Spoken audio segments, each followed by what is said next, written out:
Everyone, welcome to commerce tutorial. मैं हूं आपकी अपनी होस्ट श्रुति। आज हम स्टार्ट करने जा रहे हैं +1 अकाउंट इकोनॉमिक्स का चैप्टर माइक्रो इकोनॉमिक्स का कंसेप्ट ऑफ रेवेन्यू। कॉस्ट का हमने खत्म किया है। जितनी कॉस्ट में क्या होता है कि जब ही कॉस्ट बियर करते हैं तो कितना खर्चा लगता है। रेवेन्यू क्या होता है, किसी भी सारे प्रोडक्ट्स को, आउटपुट को, पर्टिकुलर यूनिट को सेल करने के बाद जितनी हमें इनकम मिल रही है उसको हम क्या बोलते हैं, रिसीव्स, रेवेन्यू। सबसे पहला हमारा question, what is the shape of total revenue. Total revenue की शेप कैसे होती है। अब टोटल रेवेन्यू की शेप देखने से पहले हमारे पास टू टाइप की कंडीशन होती है। एक होती है परफेक्ट कंपटीशन, एक होती है मोनोपोली और मोनोपोलिस्टिक कंडीशन। परफेक्ट कंपटीशन क्या कहते हैं, इस केस में जो हमारी है प्राइस है वो क्या रहती है, कांस्टेंट रहती है। हमें ये देखना था कि हमने उस प्राइस पे कितनी आउटपुट, कितनी यूनिट्स जो है हमने सेल करनी है। Price will remains the same. लेकिन मोनोपोली और मोनोपोलिस्टिक में क्या होता है कि जो प्रोड्यूसर है वो क्या करता है, प्राइस को कम कर देता है in order to increase the profit. तो दोनों ही कंडीशन में जो इसकी शेप है वो कहते हैं डिफरेंट होती है। अगर हम देखें प्राइस में देखें तो उस केस में टोटल रेवेन्यू क्या होती है, upward sloping constant line from left to right which is positively related to the output। जितनी आउटपुट इंक्रीज होगी उतनी रेवेन्यू क्या होगी, इंक्रीज होगी। और it starts from the origin. अगर हम प्राइस की कंडीशन में देखें तो हमारी जो शेप होती है टोटल रेवेन्यू की कुछ ऐसी होती है, जैसे कि हमारी टोटल प्रोडक्ट की होती है। जब हमने कल देखा था कि हाँ, टोटल प्रोडक्ट की ऐसी हमारी क्या होती है, शेप होती है। पहले तो ये क्या करती है, इंक्रीज करती है at a decreasing rate. Reason, जो हमारी एवरेज मार्जिन रेवेन्यू है वो क्या होती है, डिक्रीजिंग होती है। यहाँ पे प्राइस इंक्रीज होने के साथ साथ प्राइस फॉल, मतलब एआर फॉल होने के साथ जो हमारी एमआर है वो भी क्या होता है, फॉल होता है। क्यों, क्योंकि एआर क्या होता है, फॉल होता है। और जो हमने सारे चैप्टर्स में देख चुके हैं जो कि मार्जिन होती है वो दूसरी क्या होती है, स्लोप होती है। ऐसे तो ये क्या होती है, इंक्रीज होती है but at the decreasing rate. Eventually जब हमारी मार्जिनल रेवेन्यू जीरो हो जाएगी, जब नेगेटिव हो जाएगी तो हमारी टोटल रेवेन्यू क्या होनी शुरू हो जाती है, डिक्रीज शुरू हो जाती है। ये होती है हमारी शेप होती है टोटल रेवेन्यू की। नेक्स्ट है हमारा व्हेन प्राइस फॉल्स, मतलब प्राइस फॉल्स कौन सा केस आ गया हमारा, मोनोपोली और मोनोपोलिस्टिक का।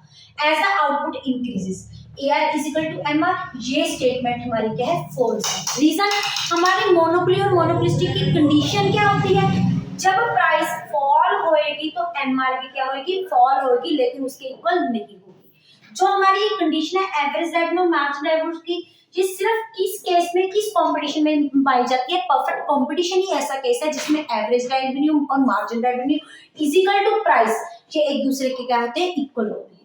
नेक्स्ट है MR is greater than, sorry, AR is greater than MR under the monopoly। अब मोनोपोली की कंडीशन कुछ ऐसी होती है, एवरेज रेवेन्यू ये शेप होती है और मार्जिन रेवेन्यू क्या होती है, ऐसी शेप होती है। बिल्कुल सही है। जैसे जैसे अंडर मोनोपोली कंडीशन हम देखते हैं यही शेप एवरेज रेवेन्यू किससे ज्यादा होती है, मार्जिन रेवेन्यू से ज्यादा होती है, क्योंकि जो मार्जिनल है वो बहुत ज्यादा फास्टर फॉल करता है as compare to the average revenue. और एवरेज रेवेन्यू कभी भी नेगेटिव नहीं हो सकता। बस मोनोपोली और मोनोपोलिस्टिक में क्या होता है, जो मोनोपोली की शेप है वो थोड़ी सी स्टीप होती है शेप्स में, और जो मोनोपोलिस्टिक होती है वो शेप्स थोड़ी सी क्या होती है, फ्लैट होती है।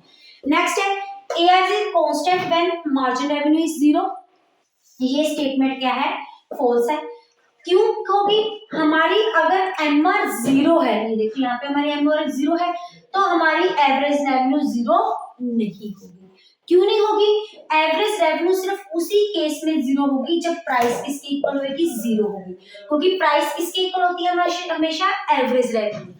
और वो किस केस में, लेकिन ये ऐसी कंडीशन है जो कि प्रैक्टिकल वे में पॉसिबल नहीं है। अगर हम थ्योरेटिकल देखेंगे तो ये क्या बन जाती है, आइडियल सिचुएशन बन जाती है। एवरेज रेवेन्यू कांस्टेंट, सॉरी यहाँ पे कांस्टेंट लिखा है, कांस्टेंट भी नहीं है क्योंकि वो कंटिन्यूअसली क्या हो रही है, फॉल्स हो रही है। ना ही एवरेज, अब यहाँ पे टू केसेस आ गए, ना ही एवरेज रेवेन्यू जीरो के इक्वल हो सकती है, ना ही एवरेज रेवेन्यू क्या हो सकती है, कांस्टेंट हो सकती है। क्योंकि इस केस में हमारी मार्जिन रेवेन्यू जीरो है, और मार्जिन रेवेन्यू किस केस में की जीरो होगी, जब हमारी जो कंपटीशन है वो कौन सा कंपटीशन है, मोनोपोली कंपटीशन है। और इस केस में हमारी एवरेज रेवेन्यू और मार्जिन रेवेन्यू दोनों क्या होती है, फॉल्स होती है। जो इसकी कांस्टेंट की कंडीशन है वो कौन सी कंडीशन है, हमारी परफेक्ट कंपटीशन की। नेक्स्ट है शो दैट एवरेज रेवेन्यू किसके इक्वल है, प्राइस के इक्वल होता है। अब देखो एवरेज रेवेन्यू का फार्मूला क्या होता है, PR अपॉन क्यों? ये हम ऑलरेडी जानते हैं ये क्या है, average per unit of output sold, इसको बोलते हैं एवरेज रेवेन्यू। अब टीआर का फॉर्मूला फर्दर क्या होता है, P into Q, जी क्या इक्वेशन नंबर 1। अब put the value of TR, इसको इक्वेशन नंबर 1 सपोज करो, इसको पुट कर लो, टीआर वैल्यू इक्वेशन नंबर 1 में पुट ऑन कर दो, क्या होगी P into Q upon Q, क्योंकि हमारे पास कैंसिल हो गए तो एवरेज रेवेन्यू किसके इक्वल होगी, प्राइस के इक्वल। हेंस हमने क्या कर दिया, प्रूफ कर दिया। ये इंपॉर्टेंट क्वेश्चन है 1.2 से। नेक्स्ट है average revenue is demand curve under the perfect competition. Most important question कि एवरेज रेवेन्यू डिमांड कर्व होती है परफेक्ट कंपटीशन में। यस, ये स्टेटमेंट हमारी क्या है, ट्रू है, क्योंकि जो हमारी डिमांड कर्व है वो किसका रिलेशनशिप शो करती है, प्राइस एंड क्वांटिटी डिमांडेड का शो करती है। और दूसरी तरफ हमारी एवरेज रेवेन्यू किसके इक्वल है, प्राइस के इक्वल है। और वो एवरेज रेवेन्यू किसका भी रिलेशनशिप शो करती है, बिटवीन प्राइस एंड क्वांटिटी का ही शो कर रही है। हेंस ये जो हमारी एवरेज रेवेन्यू है वो क्या हो जाएगी, हमारी डिमांड कर्व हो जाएगी। अब नेक्स्ट क्वेश्चन है relationship between AR MR and TR when price is constant and price falls. अब प्राइस कांस्टेंट किस केस में रहती है, परफेक्ट कंपटीशन में। प्राइस फॉल्स किस केस में होती है, या फिर मोनोपोली कंपटीशन में या फिर मोनोपोलिस्टिक कंपटीशन में। अब इन कंडीशंस में हमें देखना है कि इन तीनों का आपस में क्या रिलेशनशिप है। अगर पहले आप इनका स्क्रीनशॉट लेना चाहते हैं तो आप ले सकते हैं। सबसे पहले जब भी हम ये क्वेश्चन स्टार्ट करेंगे सबसे पहले मीनिंग से स्टार्ट करेंगे। अब ये हमारी प्राइस है वो किस केस में कांस्टेंट रहती है, it remains the constant in the case of perfect competition.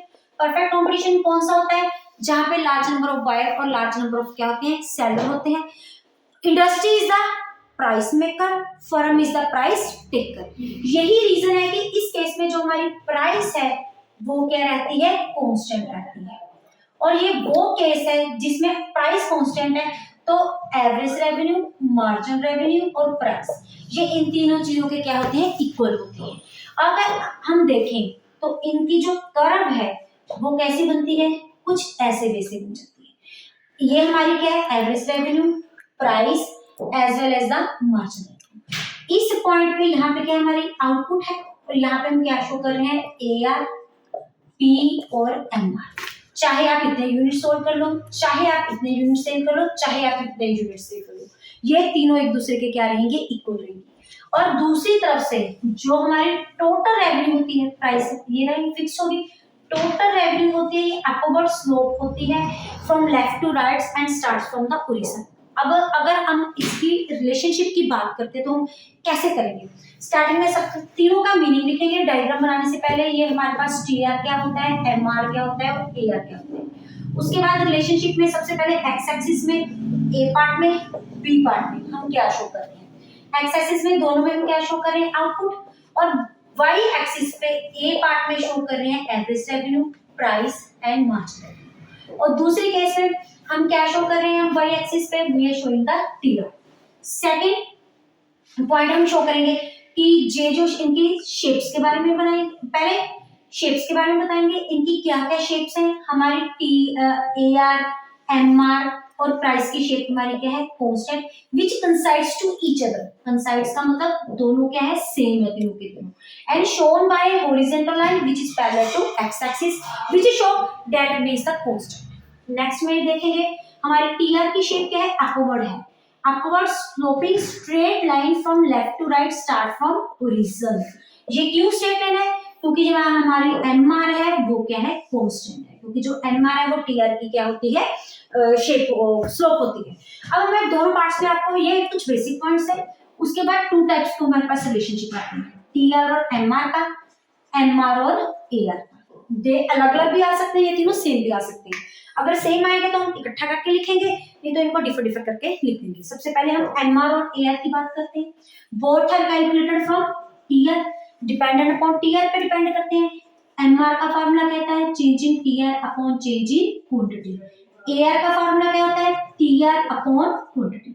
Second हम क्या करेंगे, in this case average revenue and margin revenue same and remain the constant at all levels of output.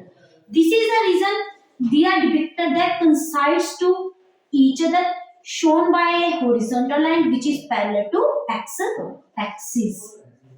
अगर T और MR का देखें तो इस case में देखेंगे both are dependent calculated from each other. TR का फॉर्मूला होता है समेशन एमआर, और एमआर का फार्मूला हमें ऑलरेडी देख चुके हैं। और एमआर क्या होती है, हमारी टीआर की क्या होती है, स्लोप होती है। यही रीजन है, अगर एमआर हमारी कांस्टेंट है, टीआर इंक्रीज कर रही है किस रेट से, कांस्टेंट रेट से, तभी टीआर की स्लोप क्या होती है, हमारी upward sloping straight line from left to the right, which is also positive sloped with the level of output. ये इन तीनों का रिलेशनशिप है। अब हम सेकंड पार्ट देखेंगे, जिस केस में हमारी प्राइस फॉल हो रही है। अगर पहले अपन इधर वाली साइड हम कर लेते हैं प्राइस फॉल का केस। अब ये प्राइस फॉल का केस किस में आता है, जब मोनोपोली कंपटीशन में या मोनोपोलिस्टिक कंपटीशन में। जो परफेक्ट कंपटीशन की कंडीशन है, ये कौन सी कंडीशन बनाई जाती है, एक आइडियल सिचुएशन मानी जाती है। लेकिन जो हमारी प्रैक्टिकल कंडीशन होती है वो होती है मोनोपोली या फिर मोनोपोलिस्टिक कंपटीशन, क्योंकि in order to increase the profit, जो प्रोड्यूसर है वो प्राइस को क्या कर देता है, फॉल कर देता है रेवेन्यू को इंक्रीज करने के लिए, क्योंकि प्रैक्टिकल यही होता है। और इस केस में जो हमारी एआर और एमआर होती है वो क्या होती है, प्राइस फॉल करते हैं तो एआर क्या होगी, फॉल होगी। हमारी एआर फॉल हो रही है, इसलिए जो हमारी एमआर भी क्या हो जाएगी, फॉल हो जाएगी। इसमें ऊपर से डायग्राम बनाते हैं, एक मिनट। ये रही हमारी पहली शेप, यहाँ पे क्या आ जाती है हमारी क्वांटिटी, इधर वाली साइड आ जाता है हमारा एआर और एमआर। एआर किसके इक्वल होता है, हमारी प्राइस के इक्वल होता है। और एमआर क्या होता है, ये भी फॉल करता है, क्योंकि एआर क्या हो रहा है, प्राइस क्या हो रही है, फॉल हो रही है। जहां ऊपर वाला जो पार्ट होता है सेम कंपैरेटिव स्टार्ट करेंगे, जहां पे हमारी एमआर 0 है वहां पे हमारी टीआर क्या होगी, मैक्सिमम होगी, उसके बाद टीआर क्या हो जाएगी, डिक्रीज होना शुरू हो जाएगी। अब सेम वे से सेम पॉइंट्स, ए पार्ट हमारा ये रहा और बी पार्ट हमारा क्या रहा, ये रहा। हम एक्स एक्सिस पे क्या शो कर रहे हैं, आउटपुट, और वाई एक्सिस पे ए पार्ट में हम शो कर रहे हैं टीआर, और बी पार्ट में हम क्या कर रहे हैं, एआर और एमआर। फिर इनकी शेप्स के बारे में बताएंगे। जो हमारी ए और एमआर की शेप्स क्या, हमारी डाउनवर्ड स्लोपिंग है, क्योंकि प्राइस क्या हो रही है, कंटिन्यूअसली फॉल हो रही है, और एवरेज रेवेन्यू किसके इक्वल होता है, प्राइस के इक्वल होता है। और क्योंकि एआर फॉल हो रहा है तो हमारी एमआर क्या होगी, फॉल होगी। अगर प्राइस फॉल हो रहा है, अब price is equal to AR, so हमारा AR is falling, AR is falling, this is the race, हमारी MR is also falling. Second आ जाएगी, अगर सेम शेप्स होगी तो उसके बाद हमारी टीआर कौन सी शेप है, सबसे पहले ये इंक्रीज हो रही है, फिर उसके बाद क्या, after moving a certain point, a point, it is going to be decreasing. Fourth point, relationship दो पार्ट्स में डिवाइड कर लेते हैं। पहले हमारा कौन सा आता है, एमआर और एआर की शेप। सबसे पहले both are calculated from TR, first formula जो हमने वहां पे बताया। उसके बाद अगर हमारी एआर फॉल कर रही है तो हमारी एमआर भी क्या कर रही है, फॉल कर रही है।